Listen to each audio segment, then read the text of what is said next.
Wreck dropped in 2007 is one of the greatest found footage films of all time, and one of my favorite mainstream modern horror films. Wreck starts off as a video you'd watch in your Spanish class, a reporter and a cameraman following a pair of fighter fighters doing a random piece for their late night news spot. While recording them, a call goes out about a crazy old lady screaming at the top of her lungs.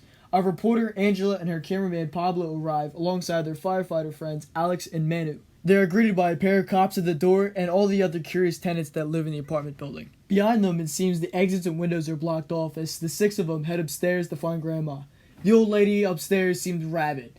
When the other cop gets near her, she jumps onto him, biting a chunk of his throat off. The other cop and Manu help the bitten officer downstairs, and our reporters follow.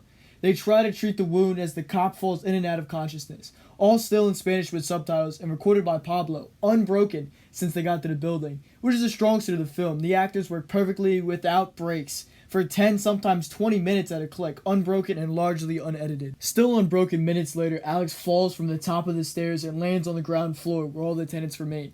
Two people bitten and in critical condition. It's realized the building is on lockdown, and there's armed guards blocking off every window and exit. The remaining officer is forced to shoot the old lady, where we are treated a great performance of our cop having a mental breakdown on, having to kill someone. It's one of the few times where we kind of just slow down and digest what's happening. Most of the film's very fast-paced and all at your face. This leads us to a natural break, the cop slapping the camera out of his face. It turns off. This being a found footage film, the only time the shot ever really changes is when the camera is usually naturally turned off. Otherwise, it's all one long, unbroken take. Eventually, they send an inspector in the building sporting a hazmat suit. He needs a list of all the residents and needs to take blood tests on everyone.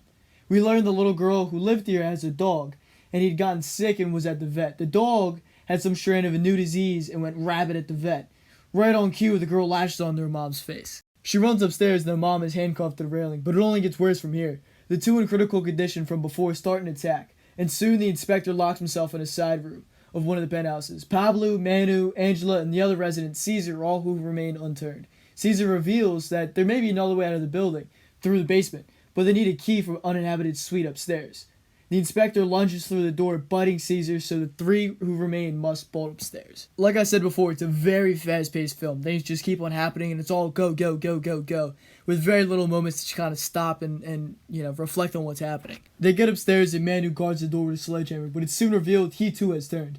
Pablo and Angela lock themselves in the top room where newspaper clippings and photos are taped all over the walls.